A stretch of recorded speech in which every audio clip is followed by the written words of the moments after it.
Do you believe in free speech? Do you believe that people should be judged by their character, not their skin color? Do you believe in freedom of religion?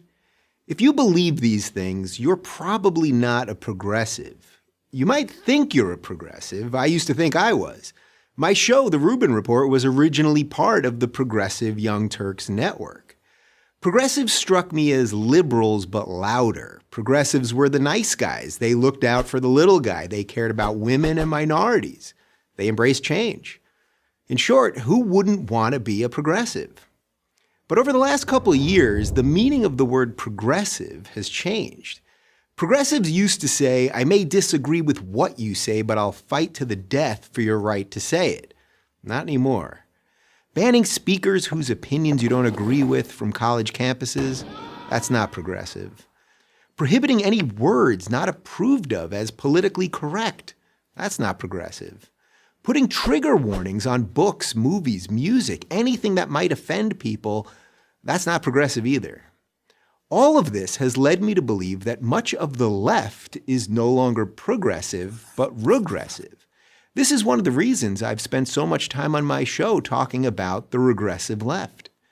This regressive ideology doesn't judge people as individuals, but as a collective. If you're black or female or Muslim or Hispanic or member of any other minority group, you're judged differently than the most evil of all things, a white Christian male. The regressive left ranks minority groups in a pecking order to compete in a kind of oppression Olympics. Gold medal goes to the most offended.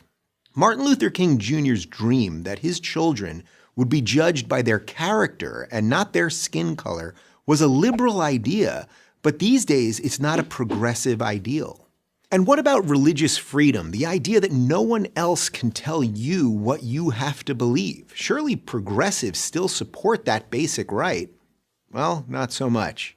I'm a married gay man, so you might think that I appreciate the government forcing a Christian baker or photographer or florist to act against their religion in order to cater, photograph, or decorate my wedding. But you'd be wrong. A government that can force Christians to violate their conscience can force me to violate mine. If a baker won't bake you a cake, find another baker. Don't demand that the state tell him what to do with his private business.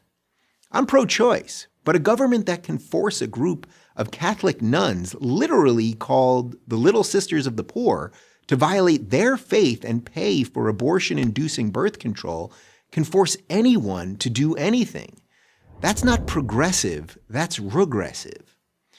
Today's progressivism has become a faux moral movement hurling charges of racism, bigotry, xenophobia, homophobia, Islamophobia, and a slew of other meaningless buzzwords at anyone they disagree with.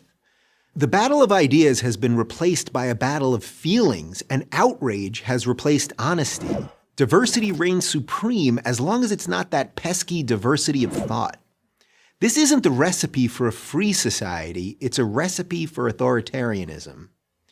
For these reasons, I can no longer call myself a progressive. I don't really call myself a Democrat either. I'm a classical liberal, a free thinker, and as much as I don't like to admit it, defending my liberal values has suddenly become a conservative position. So if you think people should be able to say what they think without being punished for it, that people should be judged by their behavior, not their skin color, and that people should be able to live the way that they want to live without government interference, then there's not much left on the left for you. I'll keep trying to explain that to progressives until I'm totally left out.